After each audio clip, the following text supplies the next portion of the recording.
Today we are going to discuss on characteristics of demand forecasting. क्या हम लोग चर्चा करेंगे कैरेक्टरिस्टिक्स ऑफ डिमांड फोरकास्टिंग, मांग पूर्वानुमान की विशेषताएं। आज हम लोग मांग पूर्वानुमान की विशेषताएं, क्या विशेषता है मांग पूर्वानुमान की। मांग पूर्वानुमान की विशेषता को जानने से पहले हम जानेंगे कि मांग पूर्वानुमान है क्या। मांग पूर्वानुमान से आप क्या समझते हैं? What do you mean by demand forecasting? What is demand forecasting? भावी बाजार का, भविष्य के बाजार की विक्रय का निर्धारण करना ही, अनुमान लगाना ही मांग पूर्वानुमान कहलाता है। हम जानना चाहते हैं कि विशेषता क्या है। मांग पूर्वानुमान की कुछ विशेषताएं हैं, जैसे कि यह भविष्य के विक्रय का अनुमान लगाती है। यह भविष्य के विक्रय का अनुमान होता है। क्या होता है? यह भविष्य के विक्रय का अनुमान होता है। भविष्य के विक्रय का अनुमान ही मांग पूर्वानुमान कहलाता है। भविष्य के विक्रय का अनुमान ही मांग पूर्वानुमान कहलाता है। इसलिए इसकी पहली विशेषता है, यह भविष्य के विक्रय का अनुमान होता है। क्या होता है? भविष्य के विक्रय का अनुमान होता है। तो दूसरा लिख लीजिए, पूर्वानुमान का आधार। पूर्वानुमान का आधार, हाँ ये विशेषता है। पूर्वानुमान का आधार भूतकालीन और वर्तमान अनुभव, भूतकालीन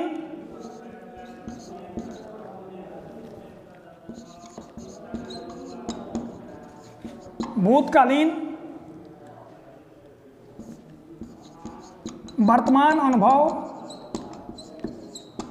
भूतकालीन और वर्तमान अनुभव तथा संभावित भावी रुख, संभावित भावी रुख होता है। दूसरा पॉइंट बहुत ही महत्वपूर्ण है। देखिए, पूर्वानुमान का आधार भूतकालीन तथा वर्तमान अनुभव, और अगला पॉइंट है भावी रुख। किसका रुख होगा? बाजार का भावी रुख। पूर्वानुमान का आधार भूतकालीन व वर्तमान अनुभव तथा संभावित भावी रुख होते हैं। तीसरा पॉइंट लिख लीजिए, यह एक निश्चित समय, सर्टेन पीरियड, सर्टेन टाइम, यह एक निश्चित समय, सर्टेन टाइम और सर्टेन कीमत के लिए किया जाता है। निश्चित समय और निश्चित कीमत। मांग पूर्वानुमान एक निश्चित समय और निश्चित कीमत के लिए किया जाता है। एक सर्टेन टाइम होगा, एक सर्टेन प्राइस होगा। ऐसा नहीं है कि हमारा टाइम कोई भी हो सकता है। ऐसा भी नहीं है कि प्राइस हमारा बार बार चेंज होगा। यदि प्राइस और टाइम हमारा बार बार चेंज होगा तो हम एक्यूरेट फोरकास्टिंग नहीं कर सकते हैं। यदि प्राइस और टाइम चेंज होगा बार बार तो हम डिमांड फोरकास्टिंग नहीं कर सकते। उसके लिए क्या होगा? डिमांड फोरकास्टिंग के लिए सबसे पहला एक सर्टेन पीरियड होना चाहिए, एक निश्चित समय अवधि होगा, और दूसरा एक निश्चित मूल्य होगा, निश्चित कीमत होगा, तब जाकर के मांग पूर्वानुमान होगा। यानी जिस वस्तु का हम पूर्वानुमान लगा रहे हैं उस वस्तु का एक निश्चित मूल्य होगा और एक निश्चित समय के लिए अनुमान लगाएंगे, तब जाकर के मांग पूर्वानुमान होगा। समझ में आया? चलिए अगला पॉइंट लिख लीजिए, पूर्वानुमान वस्तु की मात्रा। पूर्वानुमान वस्तु की मात्रा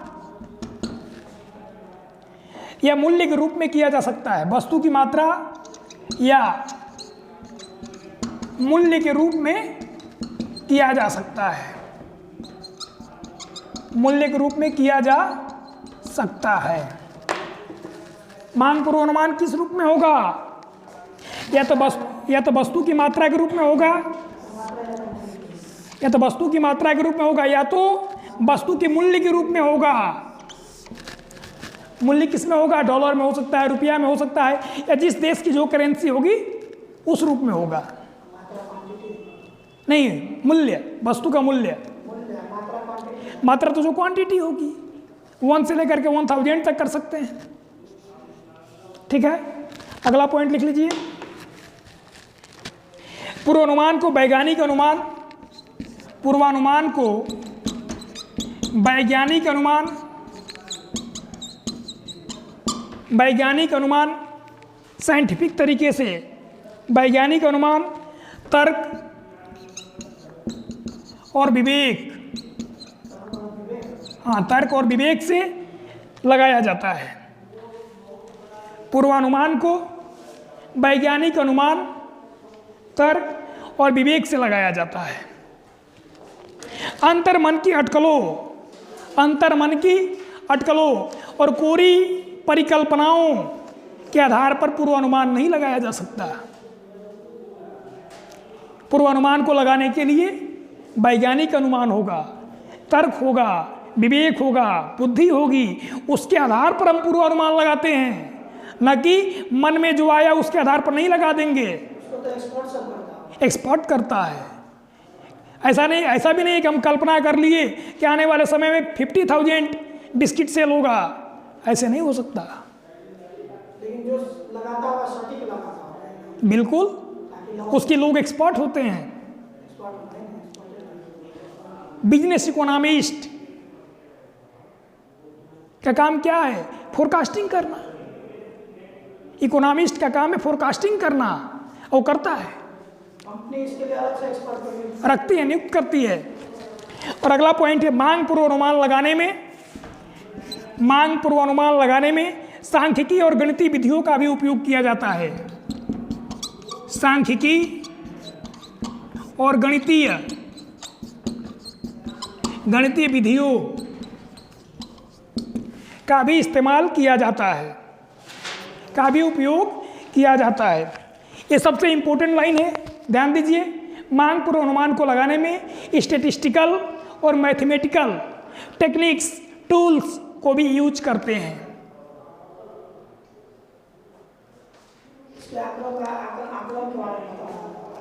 आकलन करने के लिए हमको एक डेटा चाहिए। डेटा किसमें होगा? मैथमेटिकल और स्टैटिस्टिकल टूल्स के माध्यम से हम डिमांड फोरकास्टिंग को बेहतर तरीके से कर सकते हैं।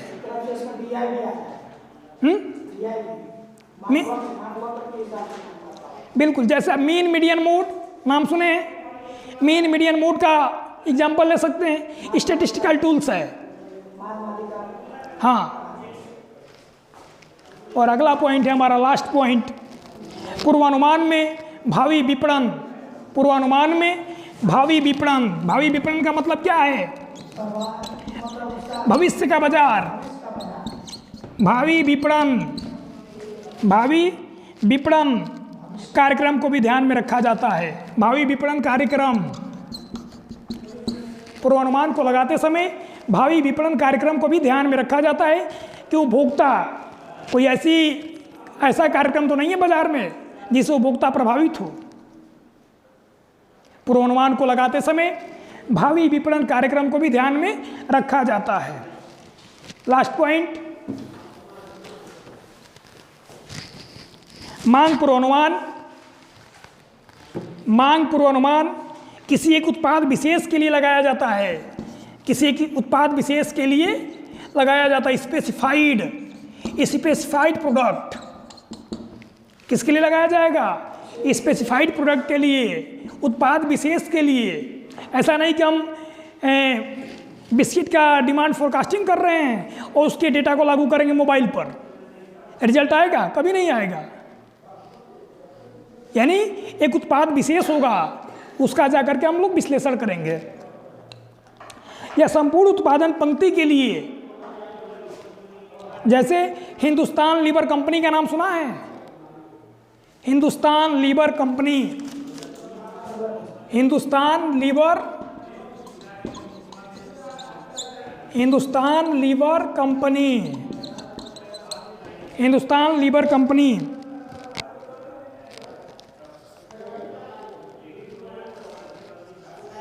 रिन साबुन का नाम सुने हैं? हाँ, क्या होता है रिन साबुन? रिन साबुन, हाँ, कपड़ा धोने वाला घर में साबुन देखे हो? रिन कपड़ा, हाँ हाँ, उसको देखना क्या है? कौन बनाता है? कंपनी बनाती है। किस कंपनी का प्रोडक्ट है? किसी का है? तो लीवर कंपनी का है। Hindustan Lever company. Hindustan Lever company केवल रिन साबुन का पूर्वानुमान लगा सकती है, क्योंकि उसका एक अपना प्रोडक्ट है। पार्ले जी अपने प्रोडक्ट का एज्यूम कर सकते हैं, अपने प्रोडक्ट का डिमांड फोरकास्टिंग कर सकती है। वीवो कंपनी, वीवो का नाम सुना आप लोगों ने? वीवो तो मोबाइल है। मोबाइल कंपनी, वो अपने मोबाइल का डिमांड फोरकास्टिंग कर सकती है। ओप्पो मोबाइल कंपनी अपने ब्रांड का, अपने प्रोडक्ट का फोरकास्टिंग कर सकती है, कितना बिकेगा, ब्रांड का अपना लोगो। अपना अपना। अब ऐसा नहीं है कि जो ओप्पो का रिजल्ट आएगा वो वीवो पर लागू हो जाएगा। इट इम्पॉसिबल, संभव ही नहीं है। यदि कोई कंफ्यूजन हो तो आप पूछ सकते हैं इसके बारे में। Hindustan Lever company.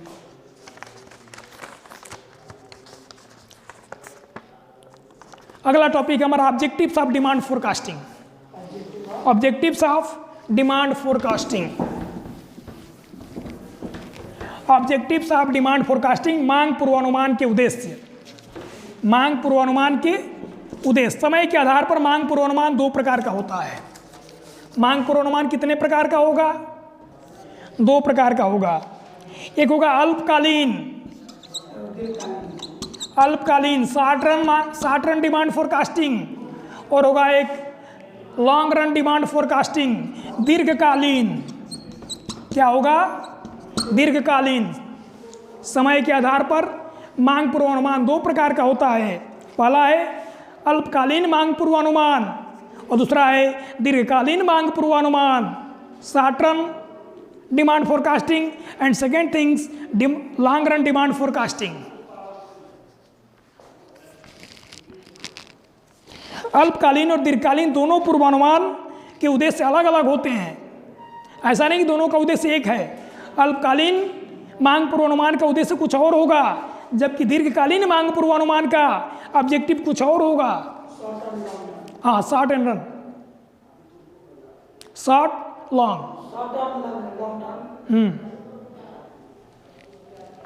उनके संबंध में कुछ विवरण है, कुछ स्टेटमेंट हैं। जैसा पहला है अल्पकालीन मांग पूर्वानुमान के उद्देश्य। अल्पकालीन मांग पूर्वानुमान के उद्देश्य यानी, कहाँ गया मार्कर जी? अल्पकालीन मांग पूर्वानुमान के उद्देश्य। अल्पकालीन मांग पूर्वानुमान से आशय है एक वर्ष या इससे कम समय के लिए। सुन लीजिए, पहला क्या है पॉइंट इसका अल्पकालीन का? एक वर्ष। कितना होगा? एक वर्ष या इससे कम समय के लिए। एक वर्ष या इससे कम समय के लिए भावी मांग का अनुमान। एक वर्ष या इससे कम समय के लिए, कम समय के लिए भावी अनुमान। क्या होगा? भावी अनुमान को ही अल्पकालीन मांग पूर्वानुमान कहते हैं। अब ये क्या हो सकता है? एक वर्ष से कम छमाही हो सकता है, क्वार्टरली हो सकता है, मंथली हो सकता है, वीकली हो सकता है। ज़्यादा देर नहीं चल पाता है, कम समय में, लॉन्ग टर्म में। ठीक है, शॉर्ट टर्म। ये क्या हुआ? Short term demand forecasting. अगला पॉइंट क्या है? दीर्घकालीन। दीर्घकालीन मांग पूर्वानुमान को क्या कहेंगे? जो एक साल से अधिक समय के लिए, एक साल से अधिक समय के लिए जो मांग पूर्वानुमान करते हैं वो दीर्घकालीन मांग पूर्वानुमान कहलाएगा। अगला पॉइंट है उत्पादन नीति का निर्माण। अल्पकालीन के लिए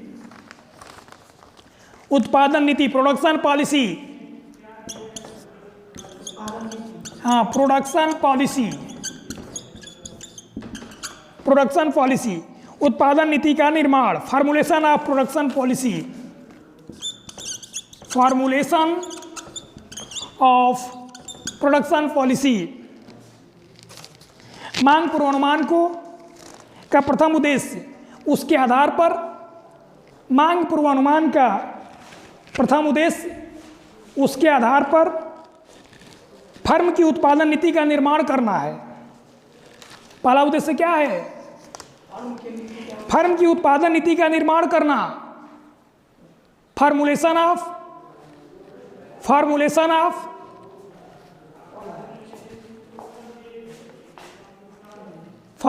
ऑफ